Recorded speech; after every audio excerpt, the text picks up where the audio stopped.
মাঘ মাস, ঠান্ডার প্রকোপ অনেক বেশি, তাই ঠান্ডার কাপড় সঙ্গে নিয়েই বেরিয়েছিলাম। যদি ফিরতে রাত হয়। অফিসের কাজ শেষে বেরোতেই বস ডেকে বললেন, বিজয়, সব কাজ সেরে নিয়েছো তো? হ্যাঁ স্যার, আমার সব কাজ শেষ। বেশ ভালো, বেশ ভালো, ওয়েলডান।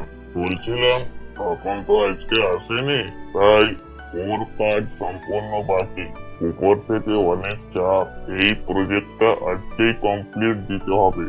তাই বলছিলাম, আমরা দুজনে মিলে যদি কাজটা করি তাহলে খুব একটা দেরি হবে না। চলো শুরু করি। আমি বসের কথা উপেক্ষা করতে না পেরে দুজন মিলে কাজ আরম্ভ করলাম। কাজ শেষ হতে অনেক রাত হয়ে গেল। অফিস থেকে বেরিয়ে দেখি রাস্তাঘাট একেবারেই জনশূন্য। আশেপাশে পুকুরে ঢেউ ঢেউ ডাক ছাড়া আর কিছুই শুনতে পেলাম না। সন্ধ্যা থেকেই আকাশটা কালো মেঘে ছেয়ে আছে, ঘন ঘন বিদ্যুৎ চমকাচ্ছে, মনে হচ্ছে এক্ষুনি বৃষ্টি শুরু হবে। কোনো যানবাহন দেখতে না পেয়ে মনে মনে ভাবলাম, তাহলে কি শেষের লোকালটাও ধরতে পারবো না? সাত পাঁচ ভাবতে ভাবতে দেখি একটি বাইক আমার দিকে এগিয়ে আসছে। দেরি না করে হাত দেখাতেই লোকটি আমার কাছে এসে দাঁড়ালো। দাদা, আমাকে একটু স্টেশন পর্যন্ত লিফট দেওয়া যাবে? মানে আহ, যানবাহন কিছু দেখতে পাচ্ছি না তো। তা না হয় দিলাম, কিন্তু আপনি এত রাতে কোথায় যাবেন বলুন তো? আমি আজিমগঞ্জে থাকি। আজিমগঞ্জ শেষ লোকালটা ধরবো তাই। আচ্ছা, ঠিক আছে, বসুন তাহলে। স্টেশনে পৌঁছেতেই দেখি একটি ট্রেন দাঁড়িয়ে আছে। তাড়াহুড়ো করে ট্রেনে চাপতেই ট্রেনটি হুইসেল দিয়ে স্টেশন থেকে বেরিয়ে গেল। এতক্ষণে শুরু হয়েছে মুষলধারে বজ্র বৃষ্টি, যেন আকাশ ভেঙে পড়ছে।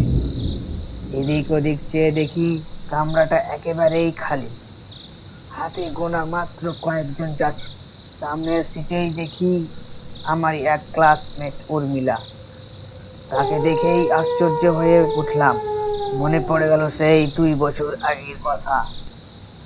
উর্মিলা তো ট্রেন অ্যাক্সিডেন্ট করে মারা গেছে, তাহলে ইনি কে? এইসব কথা ভাবতে ভাবতেই কখন যেন আমার চোখ দুটো কেটে গেছে। কিছুক্ষণ পর একটি স্টেশনে দাঁড়ালে আমি আর উর্মিলা ছাড়া সবাই নেমে পড়ে। স্টেশন থেকে ট্রেনটি ছাড়তেই দেখি উর্মিলা একটি অশরীরী রূপ ধারণ করেছে এবং ধীরে আসছে আমার দিকে। ভয়ে আমার হাত পা ঠান্ডা হয়ে আসছিল। কিছুক্ষণের মধ্যেই অশরীরীটি 2 হাত দিয়ে আমার গলা টিপে ধরল। আমি চিৎকার করতে করতে বললাম, উর্মিলা, আমাকে ছেড়ে দাও, ছেড়ে দাও আমাকে। আমি কি অন্যায় করেছি তোমার? তুমি আমার সাথে এরকম করছো কেন? ছেড়ে দাও আমাকে, ছেড়ে দাও। ছেড়ে দেব? ছেড়ে দেব তোকে? শুধু তোর জন্য, শুধু তোর জন্য আমাকে মরতে হয়েছে, আর বলছিস ছেড়ে দে?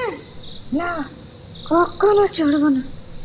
আমি তো শুনেছি তোমার রেল দুর্ঘটনায় মৃত্যু হয়েছে, তাহলে আমি দোষী হলাম কি করে? আমার রেল দুর্ঘটনায় মৃত্যু হয়নি, আমাকে খুন করা হয়েছে, আর তার জন্য তুই দায়ী। আমি তো তোমাকে খুন করিনি, তাহলে আমি দায়ী হলাম কি করে? শুনবি শুনবি, তাহলে শোন। আমরা যখন কলেজে পড়ি তখন তুই আমাকে বলেছিলি। উর্মিলা, আমি তোমাকে বিয়ে করতে চাই। তুমি কি বলছো বলো? এটা অসম্ভব, কারণ আমরা গরিব, তোমার বাবা অনেক বড় লোক, তাই তোমার বাবা এই বিয়ে কখনোই মেনে নেবে না। আমার বাবা মানবে কি মানবে না সেটা আমার উপরে ছেড়ে দাও। তুমি রাজি আছো কিনা বলো? আমার বাবা যদি রাজি হয়ে যান তাহলে আমি রাজি।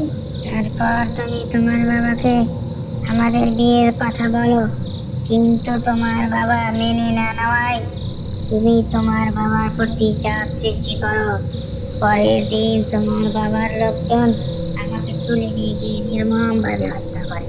তারপর আমার লাশটি রেল লাইনে রেখে দেয় এবং এই লোকাল ট্রেনটাই আমার মৃত্যুতে ওটা দ্বিখণ্ডিত হয়ে যায়।